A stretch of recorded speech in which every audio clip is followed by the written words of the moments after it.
Hi, I'm Kristen King from the Investing Channel, and you're watching Smart Money, the show that gives you the inside edge on the bets that the movers and shakers on Wall Street are placing.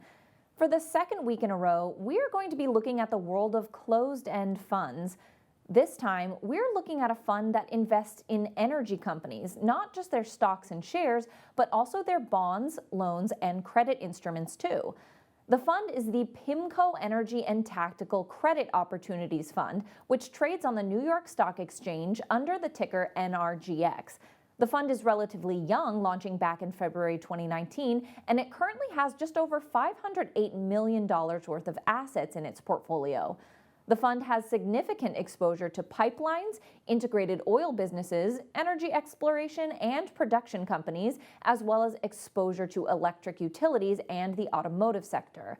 It has almost 57% of its money in equities, 13.5% in high-yield credits, and 5.3% in commodities.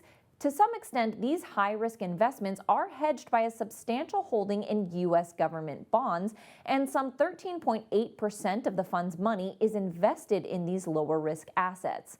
The fund's investment mandate requires it to have 80% of its assets invested at any one time, and that 66% of its net assets should be invested in energy-related assets. Its objective is to deliver a positive total return with high income as a secondary objective. The fund's parent company, PIMCO, is one of the world's largest and best well-known investment managers and has particular expertise in the bonds and fixed income markets. The company boasts that 92% of the assets it manages have outperformed their benchmarks over the last 5 years. That's quite an achievement when you manage more than $2.2 trillion of assets. The Energy and Tactical Credit Opportunities Fund isn't currently in that 92%, and its performance since its launch in February 2019 has been disappointing. That said, it has largely been in line with the performance of the wider S&P 500 energy sector over that period.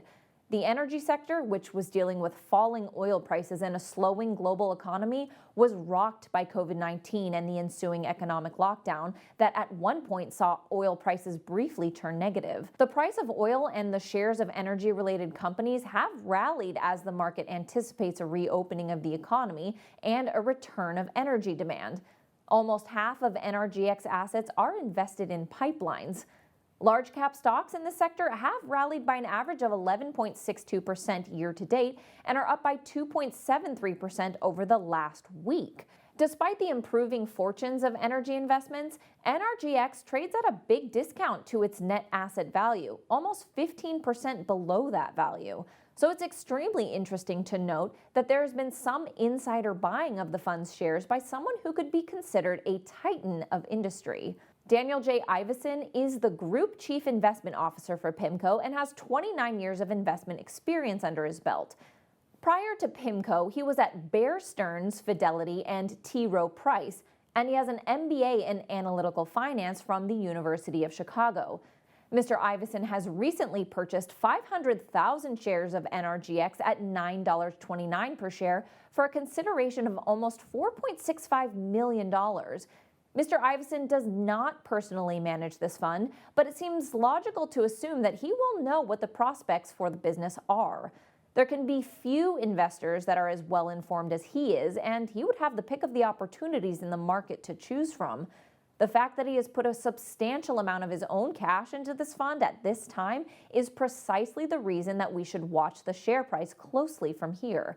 And perhaps something that makes this all the more pertinent is that our proprietary search tracking tool, Trackstar IQ, shows that traditional energy is firmly off Wall Street's agenda this week.